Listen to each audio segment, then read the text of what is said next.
السلام عليك يا أبا عبد الله.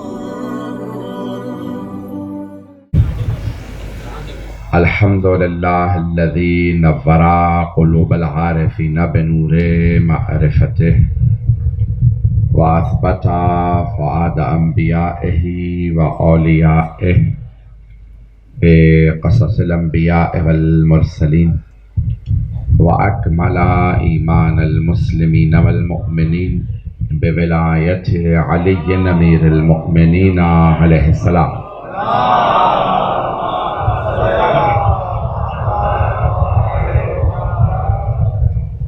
والصلاة والسلام والتحية والإكرام على أفضل الموجودات العبد المؤيد والرسول المسدد المصطفى الأمجد المحمود الأحمد أعني أبا القاسم محمد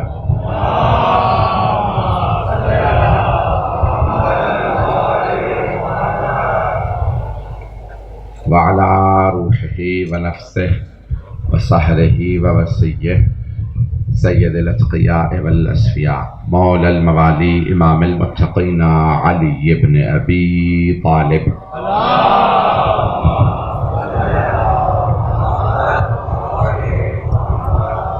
وعلى أوصيائه لا سيما بقية الله في الأرضين روحي وأرواح العالمين لتراب مقدمه الفدا واللعنة الدائمة على أعدائهم أجمعين من يوم عداوتهم إلى يوم الدين. أما بعد فقد قال الله الحكيم في كتابه الكريم بسم الله الرحمن الرحيم وجعلنا منهم أئمة يهدون بأمرنا لما صبروا وكانوا بآياتنا يوقنون. صدق الله العلي العظيم. صلوات.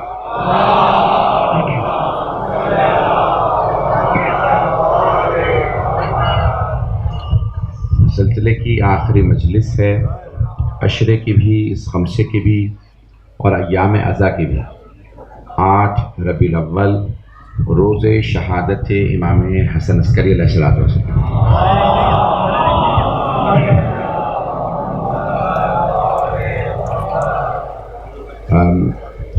میں بہت زیادہ وقت نہیں لوں گا. میں جانتا ہوں کہ جلوس اپنے وقت پہ برآمد ہوگا تو مقررہ راستوں سے ہوتا ہوا مقصد تک پہنچے گا.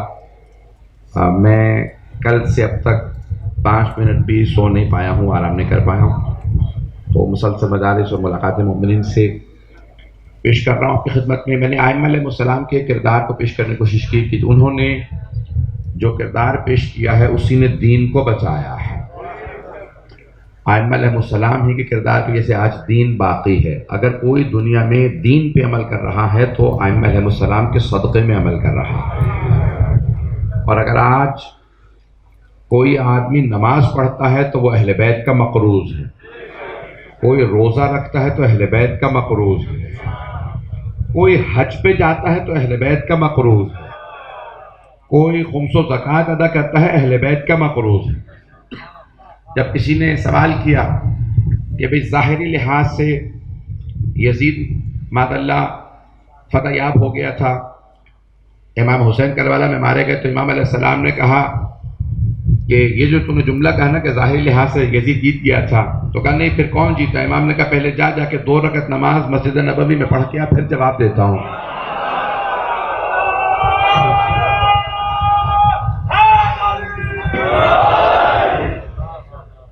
جلدی نماز پڑھی، آیا، سوال کیا کہ فرزند رسول کون کربلا میں جیتا؟ امام نے کہا ابھی بھی تجھے جواب نہیں ملا.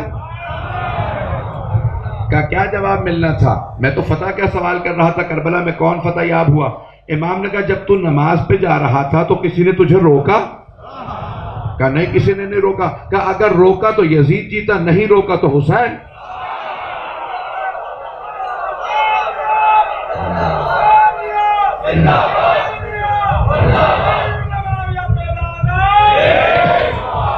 توجہ ہے زیادہ گرام. آج پورے دنیا میں اگر کوئی بھی دین پہ عمل کر رہا ہے تو مقروض حسین ابن علی کا. اس لیے جب آپ نماز پڑھتے ہیں تو نماز کے فوراً بعد کربلا کا رخ کر کے کہتے ہیں. سارے زیارت نہ بھی پڑھیں تو امام حسین کا نام لیتے ہیں. اور کہتے ہیں السلام علیک یا ابا عبداللہ، اور امام حسین کو ابا عبداللہ الحسین ہی کیوں کہیں؟ امام حسین کو سلام کر لیتے، ابا عبداللہ نہ کہتے۔ توجہ، یقین مانی میرے الفاظ پہ نہیں چل رہے ہیں، زبان بالکل خستگی کی حالت میں ہوں۔ السلام علیکہ یا ابا عبداللہ، اے عبداللہ کے بابا حسین آپ پہ سلام۔ کون سے عبداللہ کے بابا؟ قیامت تک ہر آنے والا جو نماز پڑھتا ہے، روزہ رکھتا ہے یا کوئی بھی عبادت کرتا ہے، وہ عبداللہ ہے، اور ہر عبادت کرنے والے کے باپ کا نام حسین ہے۔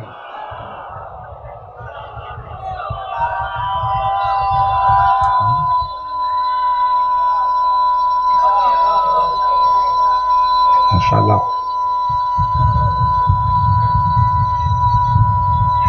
ماشاءاللہ، حیدری،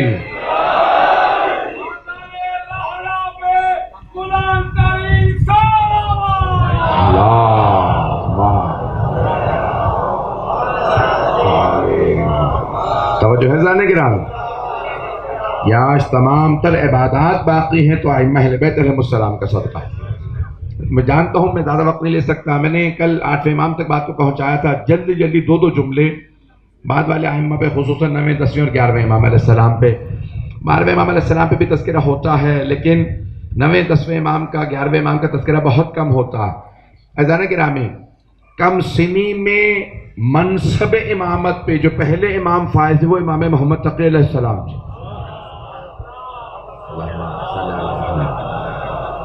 جملوں کو غور سے سنیں گے، میں جانتا ہوں بہت بہت دور سے لوگ آئے ہیں، بہت بہت دور سے لوگ آئے ہیں، تو میں پیش کر رہا ہوں۔ ہمارا عقیدہ یہ ہے کہ بہت سے لوگ پوچھتے ہیں امام کب امام بنتے ہیں؟ امام بنتے نہیں ہیں، پیدا ہوتے ہیں، آتے ہی امام ہیں۔ اللہ جب خلق کرتا ہے تو امام ہی خلق کیا ہے اس نے، تو اس دنیا میں آنے سے پہلے سے امام تھے۔ لیکن منصب امامت، کہ یہ جو منصب امامت ہے مولا سجاد نے 61 ہجری میں سنبھالا، امام رضا کی شہادت کے بعد 9ویں امام نے اس کو سنبھالا منصب کو، اور جب سنبھالا تو اس وقت آپ بہت کم سن تھے، 7 برس کے یا 8 برس کے، ابھی بالغ بھی نہیں ہے، لیکن ان کی اطاعت سب پہ واجب تھی۔ چلیں گا مجمع؟ تو عزیزان گرامی، ویسے تو امام اگر حکم دیں کم سنی میں گہوارے سے بھی، تب بھی ساری کائنات پہ اطاعت واجب ہے۔ سورج کو اشارہ کرے تو پلٹ آئے، چاند کو اشارہ کرے تو 2 ٹکڑے ہو جائے، لیکن کم سنی 7 برس 8 برس، اور امام علیہ السلام امام ہے۔ یہاں تک کہ ایک مرتبہ خود حضرت شاہزان اور دیگر، فضل ابن شاہزان اور دیگر اصحاب امام کوفے میں جمع تھے، کہا کہ امام کی شہادت ہو گئی، کہا اب کون امام ہے؟ کہا کہ امام محمد تقی علیہ السلام کا، کم سن 7 برس کے۔ تو جب تک وہ بالغ ہوں گے یہ سوچو کہ تب تک امامت کون سنبھالے گا؟ تو حضرت فضل ابن شاہزان کہتے ہیں سارے شیعہ کھڑے ہوئے اور اس کا گلا پکڑ لیا، کہ تو ہمارے درمیان بیٹھتا رہا، آج ہی پتہ چلا تو منافق ہے۔ پہنچ رہی ہے بات؟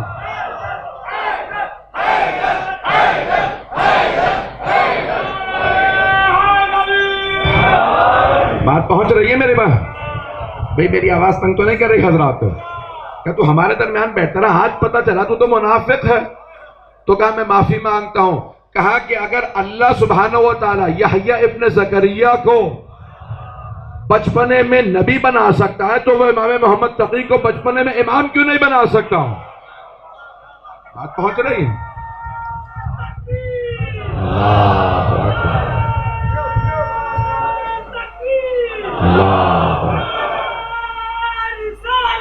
یا رسول یا رسول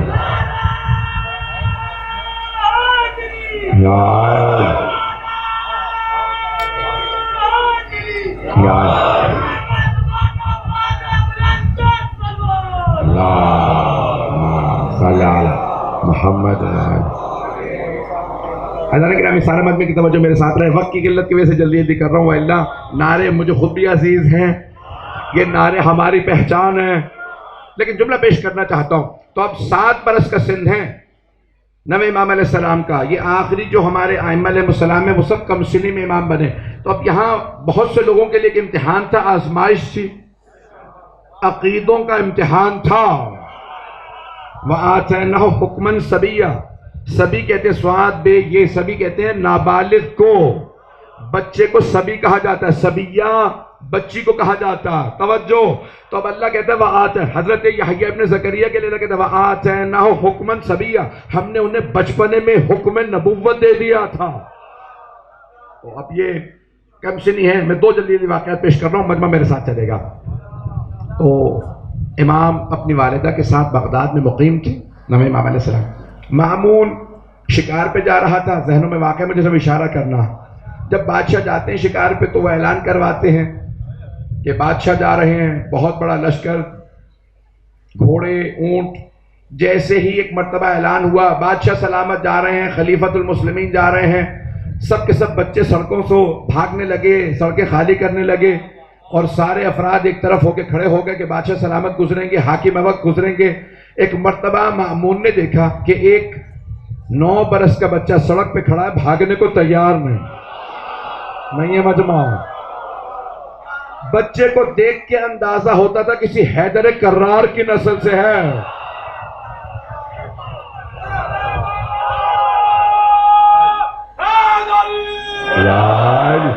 توجہ ہے نا دانی گرام.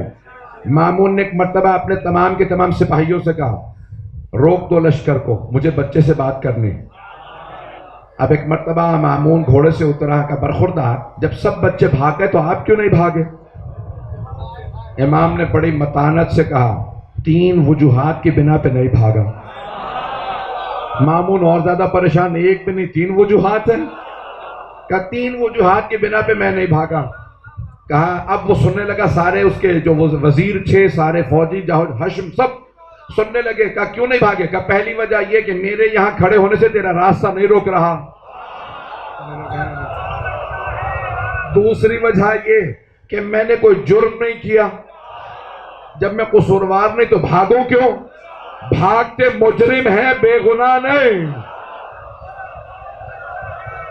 معصوم بھاگا نہیں کرتے. اور تیسری وجہ یہ ہے کہ مجھے تجھ پہ حسن ظن ہے کہ تو معصومین کا قتل نہیں کرتا ہوگا. یہ جملہ کہا. ایک مرتبہ اس کی آنکھوں میں آنکھیں ڈال کے دیکھا، کیا تو نے ایسا بھی کیا؟ نہیں پہنچا سکا. امام نے وقفہ دیا، جب کہا نا کہ میرا حسن ظن ہے کہ تو معصومین کا قتل نہیں کرتا ہوگا، پھر کہا کیا تو نے ایسا بھی کیا؟ یعنی اس سے کہا کہ میں جانتا ہوں تو قاتل ہے. اس نے ایک مرتبہ سوال کیا آپ کون ہیں؟ امام نے کہا انا محمد ابن علی، میرا نام محمد ہے، بابا علی ہے. کہا کون سے علی؟ کہا علی ابن موسیٰ رضا. کہا وہ جو خراسان میں تھے؟ کہا ہاں وہ میرے بابا تھے. کہا اسی باپ کا ایسا بیٹا ہو سکتا؟ چلیے گا بہت جلدی، میں وقت نہیں زیادہ لے سکتا. چلا مامون گیا شکار پہ، اور عربوں کو آج تک عقاب پالنے کا بہت شوق ہے. عقاب مہنگا ہوتا ہے. اس نے اپنے عقاب کو اڑایا ایک دراج کے پیچھے، پرندے کے پیچھے. کچھ دیر میں دونوں آنکھوں سے اوجھل ہو گئے. جیسے عقاب واپس آیا تو واپس آنے کے بعد پرندہ نہیں تھا بلکہ ایک چھوٹی سی مچھلی. سارے اپنے وزیروں سے پوچھنے لگا گیا تو پرندے کے پیچھے تھا، دور دور پانی نہیں ہے، مچھلی کہاں سے لے آیا؟ کہا ہمیں کیا معلوم. اب واپس چلنے لگا، پورے راستے سوچتا رہا مچھلی ہوا میں کہاں سے آئی، عقاب مچھلی کیسے لے کے آیا. پھر اپنے ایک وزیر سے کہا جب واپس جائیں نا بغداد تو میرے عجائب گھر میں یہ مچھلی لگا دینا اور نیچے لکھ دینا یہ وہ مچھلی ہے جو مامون خلیفہ کا عقاب ہوا سے لایا. پورا راستہ سوچ سوچ کے پاگل ہو رہا ہے کہ ہوا میں مچھلی کہاں سے آئی، عقاب مچھلی کہاں سے لایا. گیا پرندے کے پیچھے تھا، لے کے مچھلی واپس آیا. جیسے ہی بغداد پہنچا دروازے کھلنے لگے، اعلان ہونے لگے کہ بادشاہ سلامت واپس آ گئے، خلیفۃ المسلمین. سب کے سب بچے دوبارہ بھاگنے لگے. دیکھا ایک بچہ پھر کھڑا ہے، ایک بکری کا کان پکڑ کے بار بار کہتا ہے اسجد للہ اسجد للہ، سجدہ کر اللہ کو. مامون نے کہا سواری روکو. ایک مرتبہ آگے بڑھے، کہا آپ بکری سے کھیل رہے ہیں؟ امام نے کہا ہم کھیلنے کودنے کے لیے خلق نہیں ہوئے. وما خلقنا للہو واللعب، ہم کھیلنے کودنے کے لیے خلق نہیں کیے گئے. تو کہا پھر کیا کر رہے ہیں؟ کہ سرکش جانوروں کو خدا کا سجدہ کرانا ہمارے بچپنے کا کھیل ہے. جب جوان ہوتے ہیں تو ظالموں کو خدا کے سامنے جھکاتے ہیں.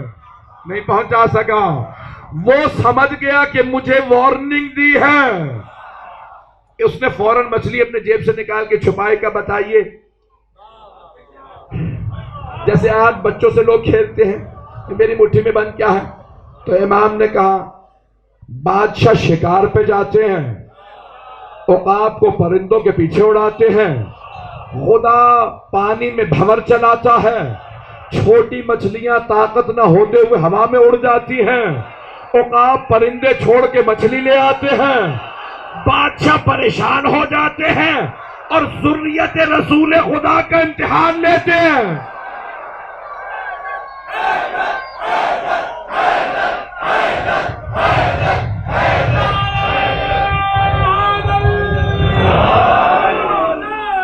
بس بس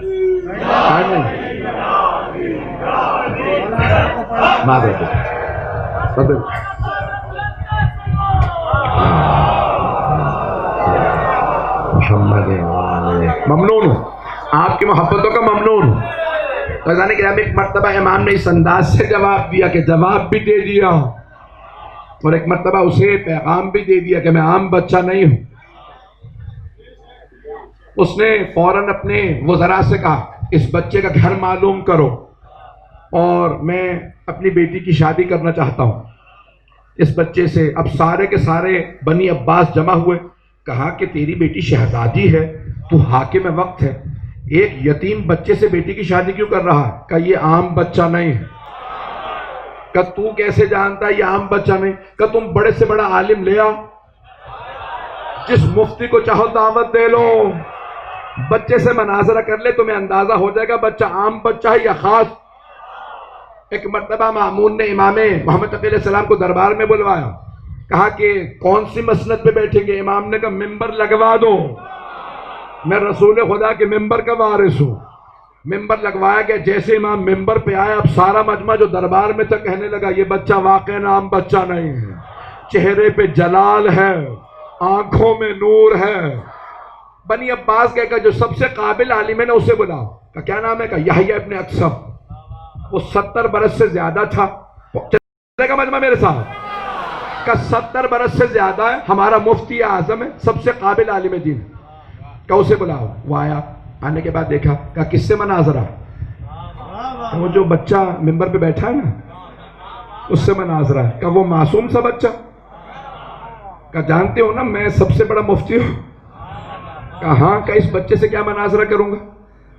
کہ تم کو سوال کر لو. تو اس نے کہا ٹھیک ہے. سب سے 56 ابواب ہے فقہ میں، طہارت ہے، نماز ہے، روزہ ہے، حج ہے، زکوٰۃ ہے، خمس ہے، جہاد ہے، تمام ابواب دیکھ کے چلے جائے گا. قصاص و دیات تک 56 ابواب ہیں، 56 چیپٹرز ہیں فقہ کے. پریشان ہوگا. تو اس نے سارے ابواب کو سوچا. سب سے مشکل باب ہے حج. حج آسان نہیں. حج میں سب سے مشکل ہے کفارات. جب احرام باندھ لیتے ہیں نا عمرے کا یا حج کا، تو 25 چیزیں حرام ہو جاتی. آئینہ دیکھنا حرام، سر کو ڈھانپنا مردوں کے لیے حرام، خواتین کے لیے چہرہ ڈھانپنا حرام. پتہ نہیں لوگ ہیں یا نہیں، میں حد نہیں شروع کر رہا ہوں. 25 چیزیں حرام. انہیں کہتے ہیں طرق، کہ حج کے دوران انسان شکار نہیں کر سکتا، آئینہ نہیں دیکھ سکتا، قسم نہیں کھا سکتا. 24-25 چیزیں حرام ہو جاتی حالت احرام میں. تو اس نے اچھا ہر چیز کا الگ الگ کفارہ. تو اس نے کہا کہ سب سے مشکل حج میں کفارات. ابھی بھی بڑے بڑے علماء سے پوچھ لیں، سب کو کفارات یاد نہیں ہوں گے. جو پڑھاتے ہیں انہیں بھی یاد نہیں ہوتے، حدیثیں دیکھنی پڑتی ہیں. پتہ نہیں لوگ ہیں یا نہیں. ایسا ہی ہے. میں مولانا بھی تصدیق کر رہے ہیں. بھائی سب سے مشکل کام سارے کفارات الگ. 24 چیزیں یاد بھی کر لینا تو کفارات سب کے الگ الگ. کہیں پہ اونٹ ہے، کہیں پہ گائے، کہیں پہ بکری، کہیں پہ صرف استغفار. سب جگہ کفارات الگ الگ. تو اس نے کہا کفارات سب سے مشکل. بچے سے میں کفارہ پوچھ لیتا ہوں کہ برخوردار یہ بتائیے، محرم نے، محرم کہتے ہیں جس نے احرام باندھ رکھا ہو، کہ محرم نے اگر شکار کیا تو بتائیں کفارہ کیا ہے؟ جیسے آپ خاموشی، سارا دربار خاموش ہو گیا. اتنا مشکل سوال اتنے سے بچے سے، ہمیں ہی نہیں معلوم. بچہ کیا جواب دے گا؟ مامون خود پریشان. اگر مجھ سے پوچھ لے تو مجھے بھی نہیں پتا، میں خود نہیں جانتا. تو یحییٰ نے کہا میں مشکل سوال لایا ہوں، یہ بچہ پھنس جائے گا. تو ایک پوچھا کہ بھائی برخوردار بتائیے کفارہ کیا ہے اگر حالت احرام میں کوئی شکار کر لے؟ امام نے کہا تیرا سوال ناقص ہے. نہیں ہے مجمع؟ امام نے کہا تیرا سوال ناقص ہے، تو سوال مکمل کر میں جواب دیتا ہوں. یحییٰ ابن صاحب نے کہا کہ سوال ناقص کیسے ہے؟ بھائی حالت احرام میں شکار حرام ہے، اگر کوئی شکار کر لے تو کفارہ کیا؟ امام نے کہا سوال ناقص ہے. کہا کیسے؟ امام نے کہا تو نے یہ نہیں بتایا کہ احرام عمرے کا تھا یا حج کا. نعرہ نہیں آئے گا، اختتام پہ نعرہ لگائیے گا. امام نے کہا یہ بتایا نہیں تو نے کہ عمرے کا احرام تھا یا حج کا.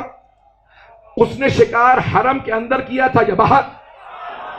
شکار دن میں کیا تھا یا رات میں؟ شکار جانور کا کیا تھا یا پرندے کا؟ جانور چھوٹا تھا یا بڑا؟ شکار کرنے والا بالغ تھا یا نابالغ؟ آزاد تھا یا غلام؟ پہلی مرتبہ شکار کیا تھا یا پہلے بھی شکار کر چکا تھا؟ تو نے یہ نہیں بتایا شکار کر کے شرمندہ تھا یا کوئی شرمندگی نہیں تھی. نہ سینے میں دم ہے. بھائی ایک مرتبہ امام نے اس کے ایک سوال سے 13 سوال نکالے. امام نے کہا اب بتا تیرا سوال کیا؟ مجمع یحییٰ کو دیکھنے لگا. مفتی اعظم 73 برس کا کچھ دیر سوچتا رہا، مجھے خود نہیں پتا.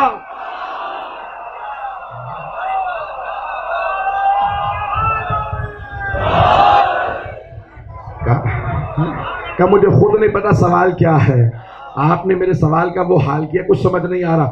ایک مرتبہ مامون نے کہا کہ فرزند رسول کیا ان سب میں کفارات الگ الگ ہیں؟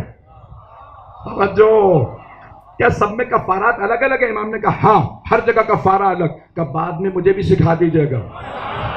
پتہ نہیں کیسے کیسے لوگ خلافتوں میں آ گئے تھے.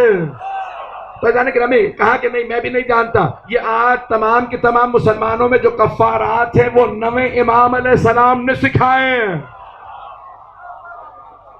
اب امام نے فوراً کہا میرے سوال کی بار ہے. بھائی اگر مناظرہ تھا تو نے سوال کر لیا، میرا سوال سنیں گے؟ آگے بڑھ جاؤ اگر کہیں. تو امام نے کہا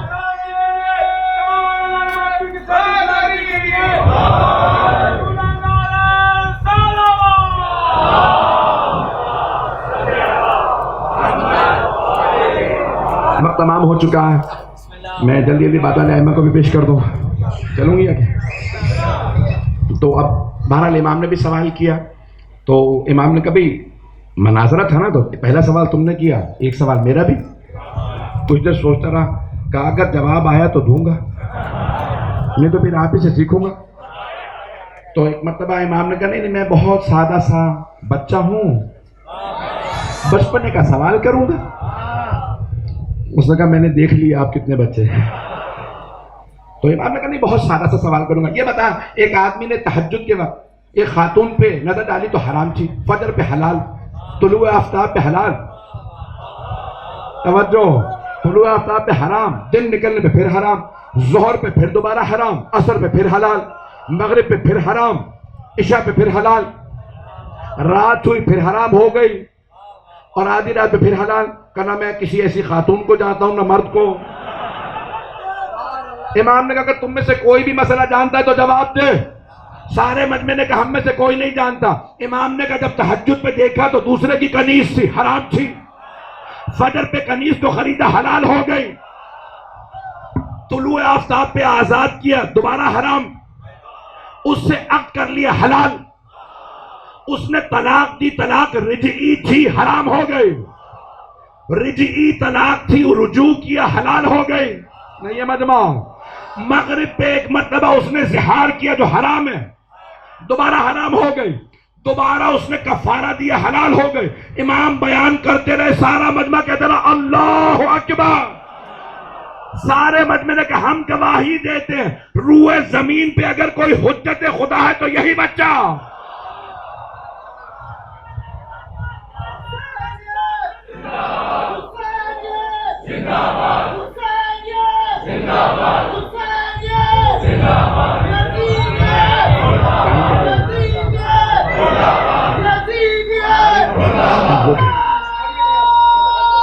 جلوس کی وجہ سے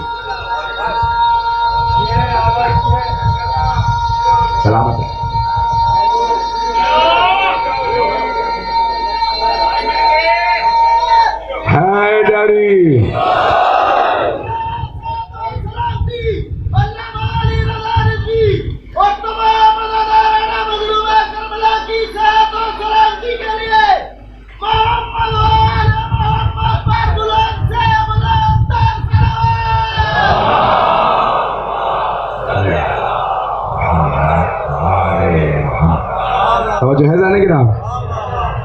اب ایک مرتبہ مامون نے کہا کہ اب سارے بنی عباس سے پوچھو اب پتہ ہے یہ بچہ عام ہے یا خاص؟ سب نے کہا یہ بچہ خاص ہے. تو کہا کہ فرزند رسول بتائیے ان تمام مفتیان دین میں سے کون آپ کا عقد پڑھے گا؟ امام نے کہا ان میں سے کوئی میرا عقد نہیں پڑھ سکتا. اگر میرے بابا ہوتے تو وہ عقد پڑھتے، کیونکہ وہ نہیں، میں خود عقد پڑھوں گا. نہیں ہے مجمع میرے ساتھ؟ امام محمد تقی علیہ السلام نے فرمایا میرا عقد ان میں سے کوئی نہیں پڑھ سکتا، میں خود پڑھوں گا. یہ جو آج ہم خطبہ نکاح پڑھتے ہیں یہ نویں امام کا دیا ہوا. امام نے کہا ان میں سے کوئی نکاح نہیں پڑھ سکتا، میں خود پڑھوں گا. او مسلمانوں اب سمجھو مقام حضرت ابو طالب، جنہوں نے عقد پڑھا جناب رسالت مآب کا، اور پیغمبر نے ان سے کہا کہ آپ میرا عقد پڑھیے. وقت نہیں ہے تفصیل.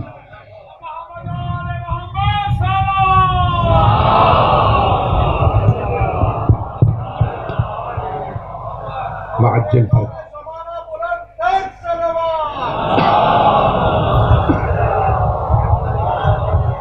فضان گرامی 25 برس کے تھے جب شہادت ہوئی امام محمد تقی علیہ السلام کی، اور آپ نے اپنے دور امامت میں اتنے اصول دیے ہیں، اتنی احادیث دی ہیں کہ بڑے بڑے علماء آپ سے سیکھنے کے لیے آتے تھے، اور بڑے بڑے پیچیدہ مسائل ہیں. جب سوال کر لیا عیسائی بہت بڑے پادری نے کہا کہ یہ آپ کے قرآن میں آیت ہے جنت والے جو چیز جب بھی کھانا چاہیں گے وہ تازہ ہوگی اور ہمیشہ ہوگی، جو چیز ہمیشہ ہے وہ تازہ کیسے ہو سکتی ہے؟ سوال سمجھ میں آ گیا سب کو کہ جو چیز ہمیشہ ہے وہ تازہ کیسے ہو سکتی ہے؟ یہ آپ کا قرآن ہے. امام نے کہا دنیا سے مثال دے دوں؟ کہا فرمائیے. امام نے کہا مٹی ہر جگہ ہے، ہمیشہ ہے اور ہمیشہ تازہ. یہ نہیں کوئی کہتا یہ باسی مٹی ہے، مکان نہیں بن سکتا، گارا نہیں بن سکتا. کہ مٹی ہمیشہ ہوتی ہے، کبھی پرانے نہیں ہوتی. کہ اللہ نے دنیا میں بھی مثالیں رکھی ہیں. وہ خالق جنت میں انسان کو وہ طاقت دے گا کہ انسان کھائے گا بھی، لیکن انسان کو کبھی بھی کوئی بھی ایسی حاجت نہیں ہوگی. کہ دنیا میں مثال امام نے کہا شکم مادر میں 9 مہینے بچہ رہتا، کھاتا ہے، لیکن پھر بھی پاک عزیزان گرامی امام نے اتنے جوابات دیے. تفصیل کا وقت نہیں ہے. قرآن کی آیات کے مسائل کو حل کیا، عیسائیوں کو جوابات دیے، یہودیوں کو جوابات دیے، سارے مسلمانوں کو جوابات دیے. اگر انہوں نے قرآن سے سوال کیا امام نے قرآن سے جواب دیا کہ جس کتاب سے سوال کرو گے اس کتاب سے جواب دوں گا. قرآن کے وارث بھی ہم ہیں، انبیاء کے وارث بھی ہم ہیں. بس ایک واقعہ امام علی علیہ السلام، بلکہ شاید امام حسن عسکری علیہ السلام، تھوڑا سا امام کی زندگی کو پیش کر دو، وقت نہیں ہے. کیونکہ امام حسن میں ایک امام پہ اگر 2 3 گھنٹے بھی بولوں تو یقین مانیے ہم نے انصاف نہیں کیا.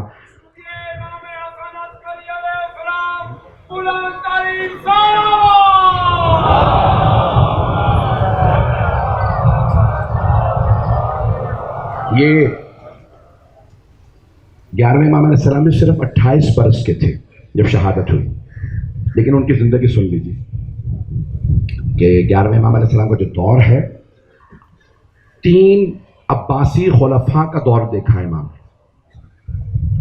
معتز کا جس نے 10ویں امام کو زہر دیا، اور محتدہ، اور پھر جس نے امام کو معتمد باللہ جس نے خود امام کو زہر دیا. اور تینوں نے کوشش کی، تینوں جو بنی عباس کے خلفاء تھے کہ امام کو زہر دیں. کیوں؟ سب جانتے تھے کہ 12ویں نے انہی کے گھر میں آنا ہے، تو سب کے سب 11ویں امام کو زہر دینا چاہتے تھے اس سے پہلے کہ ان کے گھر میں 12ویں امام آئیں، ان کو زہر دے دیا جائے. بات واضح ہو رہی؟ اللہ نے جناب ابراہیم کی آمد کا وعدہ کیا تھا. نمرود نے کوشش کی کہ ابراہیم پیدا نہ ہوں، لیکن نہیں روک سکا. فرعون کو بتا دیا گیا تھا کوئی موسیٰ آئے گا، تیرا تخت الٹ دے گا، تجھے نیل میں غرق کر دے گا. اس نے بڑی کوششیں کی کہ میں اتنے 70,000 بچے کتنے برسوں میں مارے کہ موسیٰ دنیا میں نہ آئے. وَيُرِيدُونَ أَن يُطْفِئُوا نُورَ اللَّهِ بِأَفْوَاهِهِمْ. اور وہ چاہتے یہ ہیں کہ پھونکوں سے اللہ کے چراغ کو بجھا دیں. اللہ کہتا ہے پھونکوں سے یہ چراغ بجھایا نہ جائے گا. یہ کبھی بھی اللہ کے اس راز کو چھپا نہیں سکتے. تو اب اللہ نے وعدہ کر رکھا تھا. 2 جملے پیش کر رہا ہوں. مامون کے متعلق میں نے کہا تھا مامون نے اپنے بیٹے کا نام رکھ دیا مہدی، اور لوگوں سے کہنے لگا دیکھو رسول خدا نے وعدہ کیا تھا میرا 12واں خلیفہ اس کا نام مہدی ہوگا، دنیا میں عدل و انصاف قائم کرے گا. میں خلیفہ ہوں، میرا بیٹا مہدی ہے. یہ وہی مہدی ہے کہ جو دنیا میں عدل و انصاف قائم کرے گا. دھوکہ کھانے والے بہت ہوتے ہیں. چلیں گے نا حضرات؟ تو ایک مرتبہ مامون نے کہا میرے بیٹے کا نام مہدی ہے، یہ وہی مہدی. اب کیا کیا، 8ویں امام جب بھی دربار میں وہ کہتا نا مہدی، تو 8ویں امام کھڑے ہو جاتے، سر پہ ہاتھ رکھتے، کہتے عجل اللہ فرجا، اللہ اسے جلد بھیجے. نہیں ہے مجمع، یہ نہیں ہے، اللہ بھیجے. بھائی امام اپنے انداز سے پیش کر رہے تھے. اب سمجھ میں آیا سر پہ ہاتھ رکھنا امام کی سیرت ہے. 12ویں امام علیہ السلام کے نام پہ آنا سر پہ. اب ہر امام نے بہت زیادہ 12ویں امام کی تعظیم کو پیش کیا. ایک جملہ پیش کرتا ہوں، لو ادرکتہ لخدمتہ طول حیاتی. چھٹے امام فرماتے ہیں اگر میں ان کے زمانے میں ہوتا تو میں پوری زندگی خدمت میں گزار دیتا. نہیں پہنچا پا رہا ہوں. چھٹے امام جیسی ہستی، معصوم، حجت خدا، منصوص من اللہ، پھر بھی پیش کر رہے ہیں کہ میں دادا ہوتے ہوئے محبت کا اظہار کر رہا ہوں. اگر میں معصوم ہوتے ہوئے کہہ رہا ہوں خدمت کروں گا، تم میں سے کوئی کوتاہی نہ کرے، ان کی خدمت میں زندگی گزار دے. اب 8ویں امام کیا کرتے، جیسے ہی وہ کہتا کہ اپنے بیٹے کو بلاتا مہدی، تو امام کھڑے ہو جاتے اور سر پہ ہاتھ رکھتے.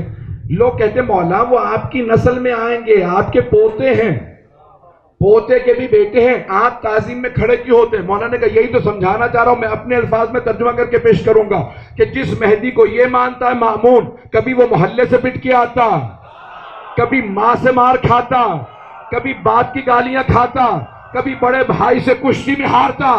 جس مہدی کو ہم مانتے ہیں ان کے دادا بھی تعظیم میں کھڑے ہوتے ہیں.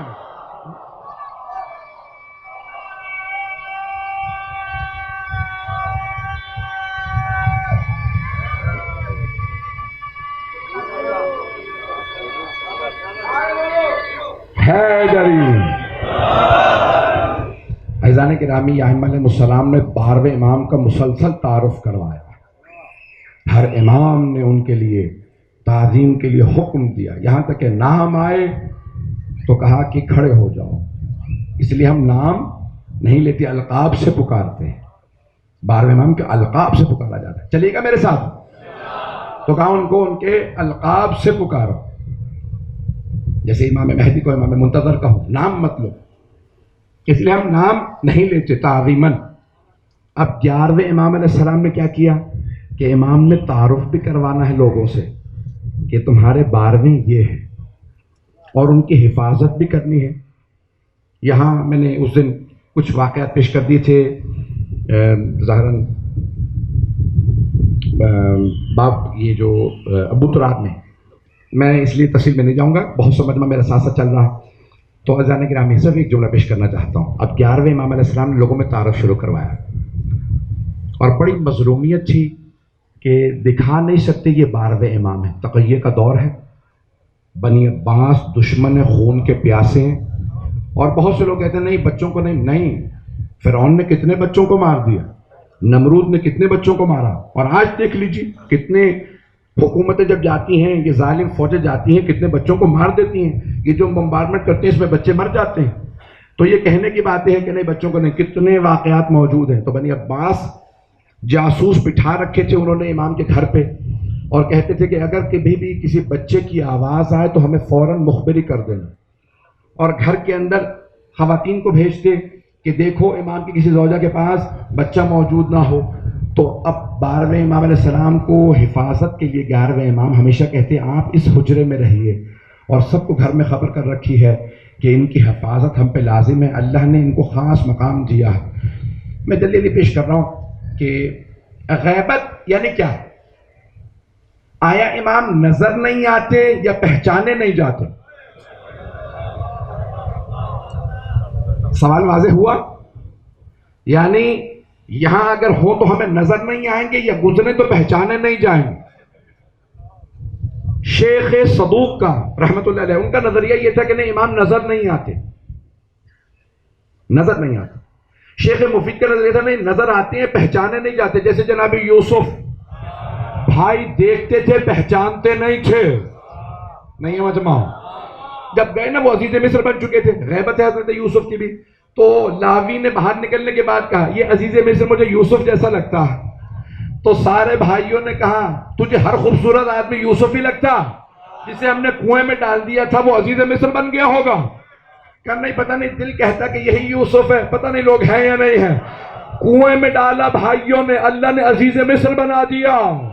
نہیں مجمع بھائی لوگوں کے خطرات سے مت ڈریں, یہ جو بھی چاہیں کامیاب نہیں ہوتے, جب تک اللہ نہ چاہے کچھ نہیں ہوتا.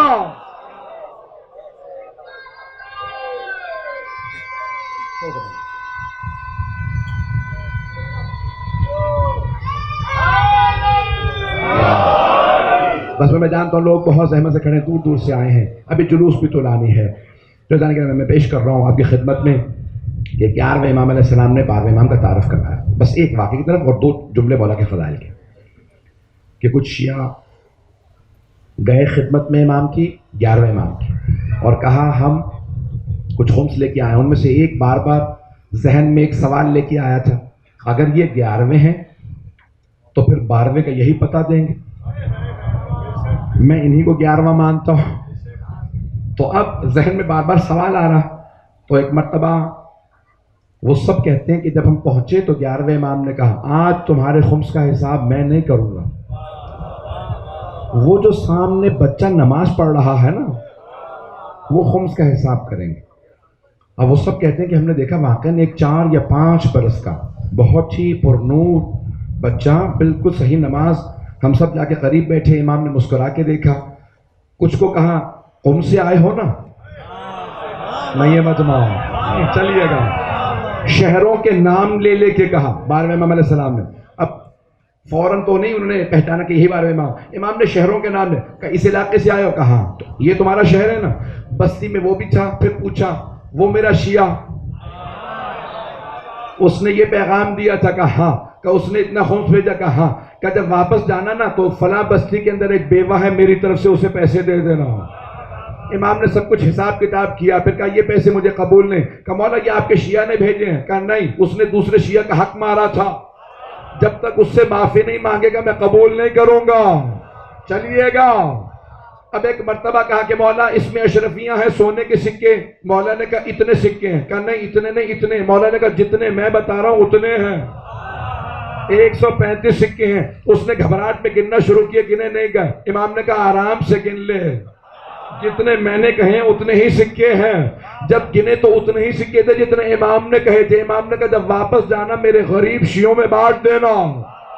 اب وہ جو شیعہ سوال لے کے آیا تھا ذہن میں, اس نے ایک مرتبہ سوال کرنا چاہا. امام نے کہا کیا بات ہے, سب کچھ دیکھ کے پھر بھی تجھے یقین نہیں ہوا.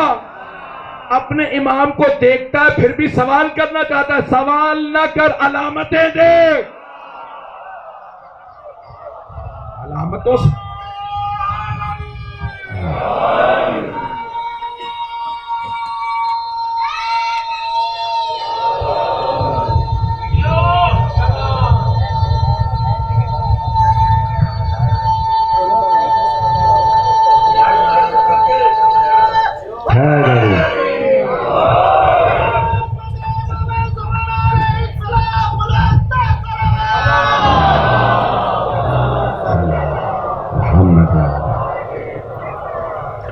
گرامی, ایک تو 12ویں امام کا تعارف کروایا, دوسرے قرآن کو بچایا.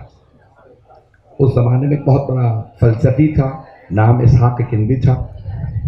اس نے پوری کتاب لکھنا شروع کی, التناقض فی القرآن. قرآن میں تناقض پایا جاتا ہے, کنٹرڈکشن پایا جاتا ہے. میں دیکھ رہا ہوں بہت سے لوگ دھوپ میں بیٹھے ہیں. بس بھائی زحمتوں کا تمام کر رہا ہوں, سنیے گا. بس یہ واقعہ میں مکمل کو تھوڑا سا تولانی ہے, چلیے گا میرے ساتھ. تو اب امام کو پتہ چلا بغداد میں ایک آدمی کتاب لکھ رہا ہے, التناقض فی القرآن. قرآن میں معاذ اللہ تناقض پایا جاتا ہے, ٹکراؤ پایا جاتا ہے. تو کچھ شیعہ بغداد سے آگا, مولا وہ فلسفی ہے اسحاق کندی, بہت قابل آدمی ہے, اور وہ قرآن کے معاذ اللہ خلاف جو ہے وہ کتاب لکھ رہا ہے کہ قرآن میں تضاد ہے, ٹکراؤ ہے. تو امام نے ان میں سے ایک سے کہا تم اس کے شاگرد بھی ہو؟ کہا کہ میں پہلے سے شاگرد تھا, اب وہ اب وہ اپنے نظریات سے پھر کیا الٹی سیدھی باتیں کر رہے. امام نے کہا تم دوبارہ قریب ہو جاؤ. کہا اب تو منحرف ہو گیا, اب کیوں قریب ہو جاؤں؟ مولا نے کہا مجھے مانتے ہو؟ کہا مولا آپ 11ویں امام ہیں. کہا میں کہہ رہا ہوں قریب ہو جاؤ. کہا پھر مولا قریب ہونے کے بعد کیا؟ امام نے کہا ایک دن جب بہت زیادہ قریب ہو جاؤ, وہ تم پہ اعتماد کرنے لگے تو سوال کر لینا. کہا مولا کیا سوال؟ کہا بس یہ پوچھنا کہ استاد یہ بتا دیں کہ جو آپ کتاب لکھ رہے ہیں کہ قرآن میں ٹکراؤ ہے, تناقض ہے, اگر جس نے یہ قرآن لکھا ہے,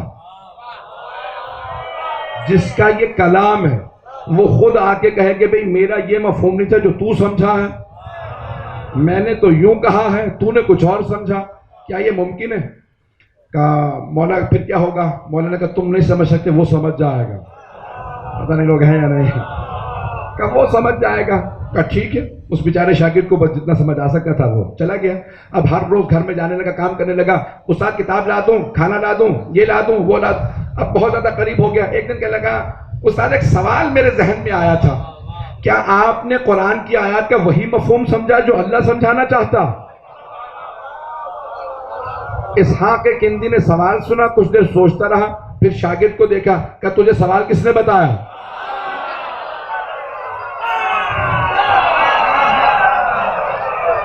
کہ سوال تجھے کس نے بتایا؟ کہ سوال کس نے بتایا؟ کہا کہ میرے ذہن میں آیا تھا تو میں نے پوچھ لیا. کہ تیرے ذہن میں نہیں آ سکتا, تو شاگرد ہے, میں استاد ہوں, 20 برس میں میرے ذہن میں سوال نہیں آیا. مجھے 20 برس گزر گئے کتاب لکھتے ہوئے, میرے ذہن میں سوال نہیں ہے, تیرے ذہن میں سوال کیسے آ سکتا؟ کہا آپ نے سچ کا سوال میرا نہیں ہے, یہ سوال حسن ابن علی العسکری کا سوال ہے.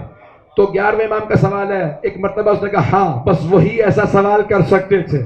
ان کے ایک سوال سے میری پوری کتاب باطل ہو گئی. کچھ کہتے ہیں کتاب اٹھا کے کنویں میں کود گیا, کچھ کہتے ہیں کتاب کو آگ لگا دی. شاگرد نے پوچھا جب لکھی تھی تو آگ کیوں لگائے گا؟ سوال نے ساری کتاب کو ضائع کر دیا. جب میں سمجھا ہی نہیں قرآن ہے کیا تو تناقض کیسا؟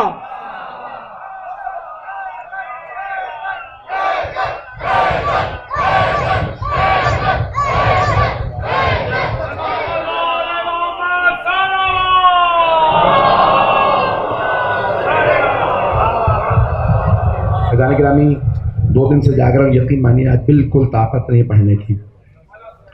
تو بس یہ میں آپ کی خدمت پہ پیش کر رہا ہوں کہ امام یازدہم نے 11ویں امام نے 28 برس کے تھے لیکن مسلسل زحمتیں اٹھائیں.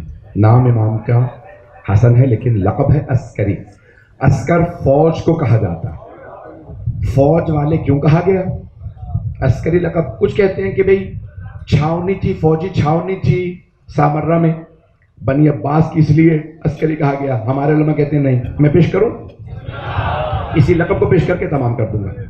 رضان گرامی بس بھئی آپ کی زحمتوں کو تمام, کہ یہ واقعہ سن لیجیے کہ امام علیہ السلام نے فرمایا, کہا کہ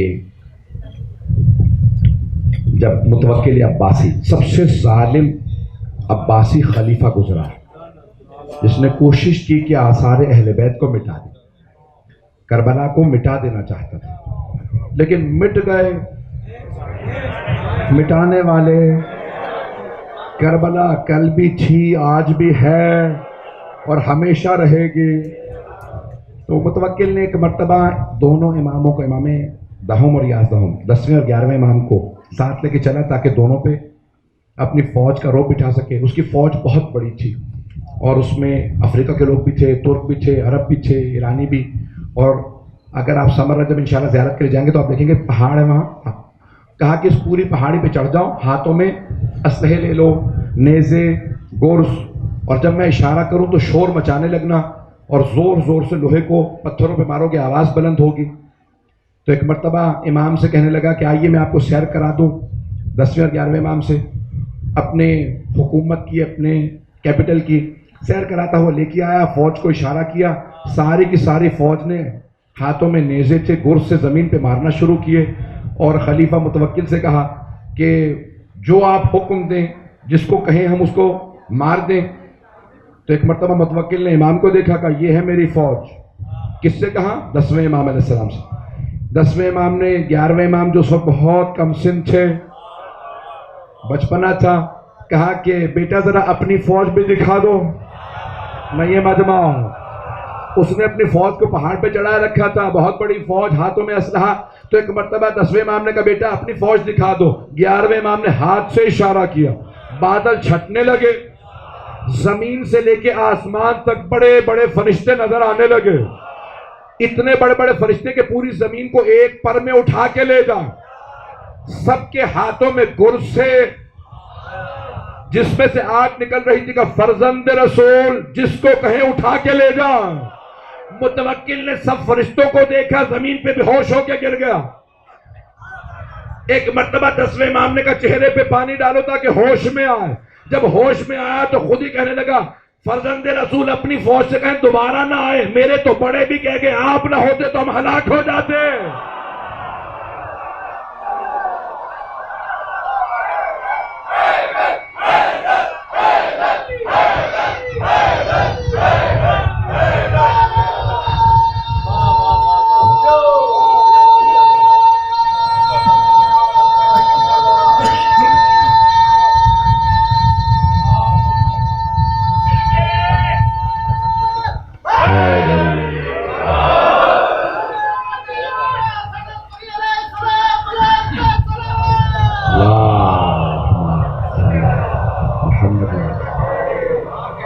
بس یہ سجانے کی راہ. یہ امام حسن عسکری علیہ السلام اس لیے عسکری کہے جاتے ہیں. فوج والے کو عسکری کہا جاتا ہے. جن کی فوج میں فرشتے بھی ہوں، جن بھی ہوں اور مؤمنین بھی ہوں.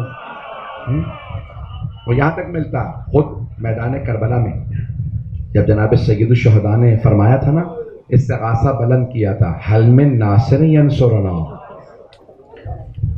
تو متعدد مرتبہ اس جملے کو دہرایا تھا. جب پہلی مرتبہ کہا تو خود مولا سجاد نے کہا پھوپھی اماں میرا عصا لا دیجیے اور میری تلوار لا دیجیے. عصا کیوں، تلوار کیوں؟ کا عصا اس لیے کہ مجھ سے کھڑا نہیں ہوا جا رہا، اور تلوار اس لیے کہ میں اپنے بابا کا دفاع کروں گا. جب دوسری مرتبہ کہا تو آسمان سے 70,000 ملائکہ نازل ہوئے. کہا کہ حسین اللہ نے آپ کی نصرت کے لیے بھیجا. کہ نہیں، مجھے نصرت نہیں چاہیے آپ کی، ان سب کے لیے میں اکیلا کافی ہوں، میں حیدر کرار کا بیٹا ہوں. وہ 70,000 فرشتے وہاں رک گئے اور امام حسین کا طواف کرتے رہتے ہیں، ان کے حرم کا، اور اس طواف کا ثواب مولا حسین پہ رونے والوں کو ملتا ہے. جب تیسری مرتبہ کہا تو جن آئے، جن میں حضرت جعفر جن بھی تھے. جعفر جن، تو ایک مرتبہ یہ جن آئے اور آنے کے بعد کہا کہ فرزند رسول ہم نصرت کے لیے حاضر ہوئے. تو آپ نے فرمایا نہیں، مجھے جنوں کی مدد نہیں چاہیے، میں حیدر کرار کا بیٹا ہوں. وہ جن وہاں رک گئے. بڑے بڑے علماء کہتے ہیں کہ ان علماء کو ان جنوں نے بتایا کیا کیا مصائب ڈھائے گئے خود مولا حسین پہ. مولا جملہ دہراتے رہے. ایک مرتبہ آپ نے کہا حل من ناصر ینصرنا، اور اس کے بعد کہا حل من مغیث یغیثنا، اور پھر کہا حل من ذاب یذب عن حرم رسول اللہ، ہے کوئی جو نبی زادیوں کے پردے کو بچائے. بس یہ جملہ کہنا تھا کہ بیویاں بلند آواز سے رونے لگی. مولا نے ایک مرتبہ بلند آواز سے فرمایا زینب ابھی میں زندہ ہوں. یہ بیویاں اتنی بلند آواز سے کیوں گریہ کر رہی؟ کہا بھیا ابھی جب آپ نے کہا نا ہے کوئی جو نبی زادیوں کے پردے کو بچائے، تو علی اصغر نے اپنے آپ کو گہوارے سے گرا دیا. بس بھائی آج تفصیل سے مسائل پڑھنا چاہتا تھا. آج کوئی رونے میں بخل نہ کرے.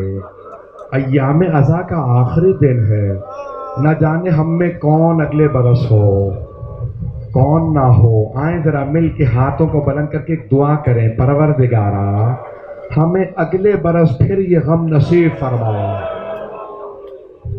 ایک اور جملہ کہے گا پروردگارا لیکن اگر تیرے قضاء و قدر نے فیصلہ کر لیا ہے یہ ہمارا آخری محرم ہے، تو ہمیں حسین ابن علی کی شفاعت نصیب فرما۔ بس بھائی میرے ساتھ چلیے گا، میدان کربلا میں بیبیاں موجود ہیں۔ جب یہ بیبیاں چل رہی تھی نا مدینے سے، تو 40 سے زیادہ بچے ساتھ گئے تھے۔ تھک کے نہ سنیے گا، میں جانتا ہوں آخری ایام میں بہت سے لوگ شبیداری سے آئے ہوں گے، بڑی بڑی زحمتیں کر کے بتائیں، مجھے معلوم ہے۔ میں بھی راستے میں بھی دیکھ رہا تھا، میرے بہت سے بھائی، میری بہنیں، میری بیٹیاں، بچوں سمیت بہت دور دور سے چلتے ہوئے آئے۔ میں اپنی بہنوں سے، بیٹیوں سے سوال کروں، جب آپ چلتے ہوئے آ رہی تھی تازیانے تو نہیں مارے جا رہے تھے؟ اجرکم اللہ، اجرکم اللہ، اجرکم اللہ۔ بس بھائی 40 سے زیادہ بچے تھے جب یہ بیبیاں گئیں مدینے سے۔ جانتے ہیں جب واپس آئیں تو کتنے بچے باقی تھے؟ 10 سے بھی کم۔ جانتے ہیں وہ بچے کہاں گئے؟ اگر میری طرف دیکھ سکے تو دیکھیے گا، نہیں تو آنکھیں بند کر لیجیے گا۔ ایک اشارہ کرنا چاہتا ہوں، جب بیبیاں اسیر بنا لی گئیں، قیدی بنا کے کربلا سے کوفہ، کوفہ سے شام لے جائی گئیں، جانتے ہیں کیسے؟ ضرور دیکھیے گا میری طرف۔ بیبیوں کے ہاتھ پس گردن بندھے تھے، ماؤں نے بچوں کو نہیں پکڑا ہوا تھا، بچوں نے ماؤں کے گلے میں باہیں ڈالی تھی۔ چھوٹے چھوٹے بچے جب ہاتھ تھک جاتے تو ہاتھ چھوٹ جاتے تھے، پشت ناکہ سے بچہ زمین پہ گرتا، گرتے ہی بچہ شہید ہو جاتا۔ کچھ بچے پچھلے اونٹوں کے پاؤں تلے آتے اور شہید ہو جاتے۔ نہ جانے کس کس ماں کی گود اجڑی تھی۔ اجرکم اللہ، اجرکم اللہ۔ بس میں مجھ سے پڑھا نہیں جا رہا، سینے میں دم نہیں ہے آج، لیکن میں آپ سے صرف درخواست کروں گا، آج جناب سیدہ کو پرسہ دینا ہے، ان کی بیٹیوں کا۔ ہمیشہ شہداء کا پرسہ دیتے ہیں نا، آج بیٹیوں کا پرسہ دینا ہے۔ آج بیبیاں مدینے واپس آ رہی ہیں، لیکن اس سے پہلے کہ میں بیبیوں کے 2 جملے پیش کروں، مولا ہے امام حسن عسکری کی بھی 2 جملے سن لیجئے۔ بس بھئی آپ جانتے ہیں نا، تاریخ میں کچھ ایسے تابوت ہیں جو بڑی مظلومیت کے تابوت ہیں۔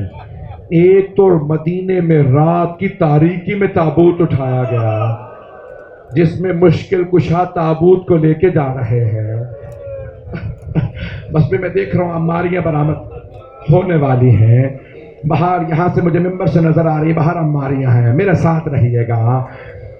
جانتے ہیں نا تاریخ میں، میری طرف دیکھیے گا، ایک اور تابوت ہے جو شام کے زندان میں اٹھا، ایک چھوٹی سی بیوی کا تابوت ہے، بھائی نے تابوت اٹھایا ہے، لیکن بڑی عجیب کیفیت ہے، بھائی کے گلے میں توق ہے، ہاتھوں میں زنجیریں ہیں، پاؤں میں بیڑیاں ہیں۔ وہ تابوت ہاتھ میں اٹھا کے، چھوٹا سا لاشا اٹھا کے رو کے کہتے ہوں گے 72 کے عزادار بابا، اپنی بیٹی کا لاشا۔ اجرکم اللہ، اجرکم اللہ۔ بس بھی آج کوئی بخل نہ کرے، آج کوئی بخل نہ کرے، جی بھر کے روئیے گا۔ اجرکم اللہ۔ بس بھائی 2 جلیلی تابوت پیش کر رہا ہوں، ایک اور تابوت پیش کر دو۔ آپ نے دیکھا ہے نا، 2 تابوت ایسے ہیں جن میں زنجیریں لٹکی ہوئی ہوتی ہیں، ایک چوتھے امام کا تابوت ہے اور ایک 7ویں امام کا۔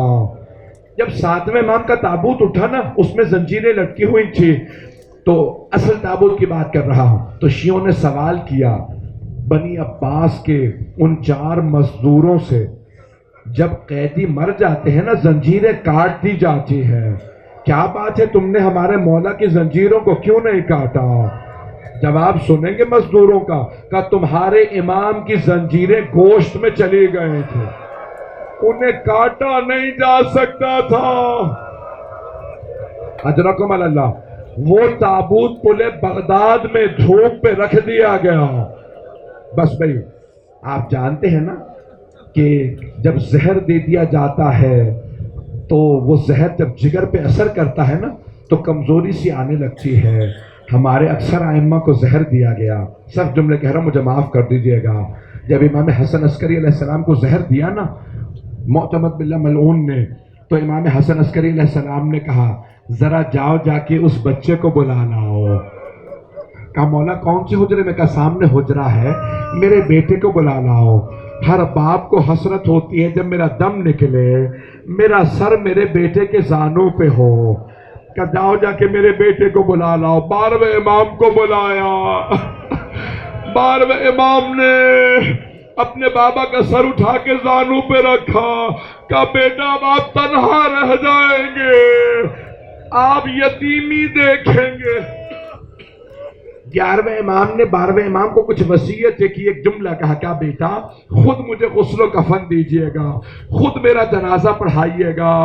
بیٹا کسی اور کو جنازہ نہ پڑھانے دیجئے گا. ہر باپ کو حسرت ہوتی ہے میرا سر میرے بیٹے کے زانوں پہ ہو. آئیں ذرا کربلا چلے، وہاں ایک اور باپ ہے، سر ریت پہ رکھا ہے، شمر کا خنجر ہے. جب جناب سیدہ نے دیکھا بی بی آگے بڑھی، ہاتھوں کو گردن کے نیچے رکھا، میرے لال میں جنت البقیع سے آ گئے. اجرکم اللہ، اجرکم اللہ. نہیں ابھی عماریاں برآمد نہیں ہوں گی، ابھی تو میں مصائب پڑھوں گا. آج کوئی رونے میں بخل نہ کرے. عماریوں کے 2 جملے سن لیجئے. سنیں گے بیویاں مدینے واپس آ گئیں.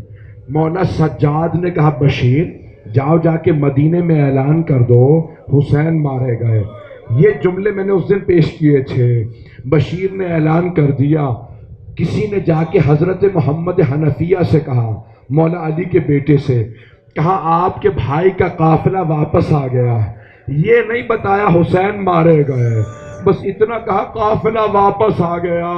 جناب محمد حنفیہ گھوڑے پہ سوار ہوئے اور کہا میں بھائی کا استقبال خود کروں گا. جیسے ہی مدینے سے باہر آئے، میری طرف دیکھیے گا آخری جملے ہیں، حضرت محمد حنفیہ مدینے سے باہر آئے، دیکھا مولا عباس کا علم سید سجاد کے ہاتھوں میں ہے.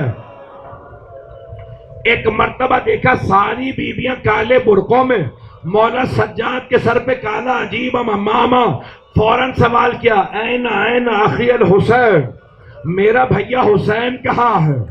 مولا سجاد نے کہا چچا جان قد قتل بکربلا، آپ کے بھائی کربلا میں مارے گئے. مولا محمد حنفیہ نے سوال کیا کہ اتنا سب کچھ ہو گیا عباس کہاں تھا؟ جناب سید سجاد نے کہا چچا قد قتل، وہ بھی کربلا میں مارے گئے. جناب محمد حنفیہ کے آنسو بہنے لگے کہ اور کچھ نہیں پوچھوں گا، بس اتنا بتا دو میرے بھائیوں کے ساتھ میری بہنیں بھی گئی تھی، بس یہ بتا دو علی کی بیٹیوں کا کیا ہوا؟ جناب سید سجاد نے کہا چچا انہیں کوفہ و شام کے بازاروں میں لے جایا گیا، انہیں شرابی کے دربار میں لے جایا گیا. جناب محمد حنفیہ گھوڑے کی پشت سے زمین پہ گر گئے. مولا سجاد آگے بڑھے، چچا کا سر اٹھایا زانوں پہ رکھا کہ چچا گھر چل کے روئیے گا، چچا ہمت کیجئے گھر چلے. اب جناب محمد حنفیہ سے رہا نہیں گیا کہ آپ کون ہیں، مجھے بار بار چچا کیوں کہتے ہیں؟ کہ چچا پہچانا نہیں؟ چچا میں سید سجاد، چچا میں آپ کا بھتیجا زین العابدین. جناب محمد حنفیہ زاروں قطار رونے لگے کہ بھتیجے سجاد آپ 24 برس کے جوان ہیں، یہ آپ کی داڑھی سفید کیسے ہو گئے، یہ ریش مبارک سفید کیسے ہو گئے؟ کہ چچا آپ نے صرف سنا علی کی بیٹیاں شرابی کے دربار میں، چچا آپ نے سنا گھوڑے سے گر گئے، چچا میں آنکھوں سے دیکھ کے آیا ہوں علی کی بیٹیاں تھی. یزید نام لے لے کے پوچھتا تھا ان میں زینب کون ہے؟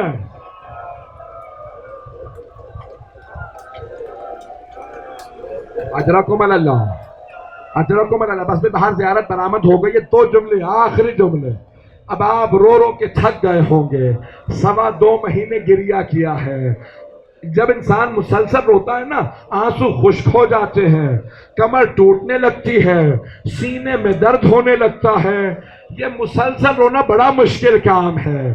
یہ مسلسل رونا سید سجاد کا کام ہے۔ یہ مسلسل رونا جناب زینب کبریٰ کا۔ اجرکم اللہ۔ آخری جملے بس بھئی، ایک مرتبہ مولا سجاد سے جناب زینب نے کہا، بیٹا سجاد مجھے کچھ دیر کے لیے میرے نانا کے روضے پہ لے چلیے، مکمل کروں یا چھوڑ دوں مسائل کو؟ کیا سید سجاد مجھے کچھ دیر کے لیے میرے نانا کے روضے پہ لے چلیے؟ سارے مدینے والے رسول خدا کے روضے پہ جمع ہو گئے تھے، بلند آواز سے رو رہے تھے۔ بی بی آئیں، دونوں ہاتھ دروازے پہ رکھے روضہ رسول کے، اور بلند آواز سے رو کے کہا، یا جدہ انی نائیت الیک بولدک الحسین، نانا میں آپ کے نواسے حسین کی سنانی لائی ہوں۔ نانا میں 70 قدم کے فاصلے پہ کھڑی تھی جب شمر نے حسین کے سر سے امامہ اتارا، نانا جب اس نے خنجر چلایا، نانا میں نے رو رو کے کہا، یہ تمہارے نبی کا نواسا ہے، مت مارو۔ میری ماں نے چکیاں پیس کے پالا تھا۔ سارے مدینے والے بلند آواز سے رونے لگے۔ جب سب روتے روتے تھک گئے اور خاموش ہو گئے تو جناب زینب نے کہا، نانا اگر نامحرموں کا مجمع نہ ہوتا، میں کلائیوں سے چادر ہٹاتے، میں اپنے بازوؤں کے نشان دکھاتی، نانا میں آپ کو بتاتی آپ کی امت نے مجھے کتنے تازیانے مارے، نانا میں بازوؤں کے نیل دکھاتی۔ اجرکم اللہ۔ بس بھئی، ایک مرتبہ جناب سید سجاد نے، پھوپھی اماں بس کیجئے، اسی روضہ رسول پہ جناب ام البنین تشریف لائیں اور آ کے جناب زینب کو گلے لگا کے کہا، بی بی میں آپ کو مولا حسین کا پرسہ دیتی ہوں۔ جناب زینب نے رو کے کہا، اماں میں آپ کو عباس کا پرسہ دیتی ہوں۔ جناب ام البنین نے کہا، نہیں بی بی مجھے کوئی عباس کا پرسہ نہ دے، مجھے صرف میرے مولا حسین کا پرسہ دو، میرے سارے بیٹے حسین پہ قربان۔ الا لعنت اللہ علی القوم الظالمین وسیعلم الذین ظلموا ای منقلب ینقلبون۔ ماتم حسین۔